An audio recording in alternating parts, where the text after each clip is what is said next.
4 مہینے 13 دن قید کے بعد لاک اپ گوادر سے رہائی ہوئی ہے۔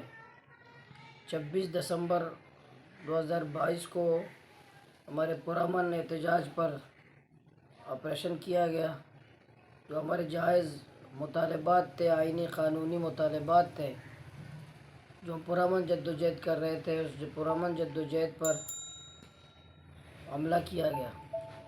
ہمارے سینکڑوں قائدین و کارکنان پر FIR اور مقدمات قائم کیے گئے۔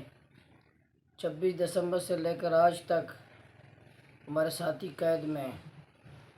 اب تک ماجد جوہر، جو ہمارے وائس چیئرمین ہے میونسپل کمیٹی کے، کرائم برانچ کوئٹہ میں قید ہے۔ 220 کے قریب ہمارے ذمہ داران پر مقدمات ہیں۔ سینکڑوں دفعات اور مقدمات FIR ہم پر لگائے گئے ہیں بے بنیاد، جن کی کوئی قانونی آئینی حیثیت نہیں ہے، صرف سیاسی انتقام ہے اور پرامن جمہوری آواز کو دبانے کی کوشش ہے، اور انتقامی کارروائی اب تک جاری ہے۔ پھر ہمارے 2 کیسز کرائم برانچ کوئٹہ منتقل کیے گئے۔ کرائم برانچ کوئٹہ منتقل مطلب یہ ہے کہ ہم بہت زیادہ خطرناک لوگ ہیں، شاید ملک و ریاست کو ہم سے خطرات ہیں، حالانکہ ہم پانی مانگ رہے ہیں، بجلی مانگ رہے ہیں۔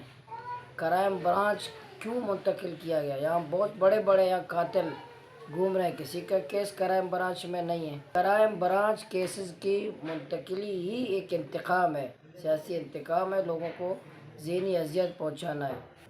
وہ آئندہ لاء عمل یہی ہے کہ ہم پہلے بھی پرامن تھے، آئندہ بھی پرامن رہیں گے، پہلے بھی ہم جمہوری جدوجہد کرتے تھے، آئندہ بھی کریں گے۔ پہلے بھی آئین پاکستان نے جو ہمیں حقوق دیے ہیں، وہی حقوق کا مطالبہ کرے کہ جو آئین پاکستان ہمیں حق دیتا ہے وہی حقوق ہمیں دے دے، ذرہ بھر بھی ہم نہیں مانگتے۔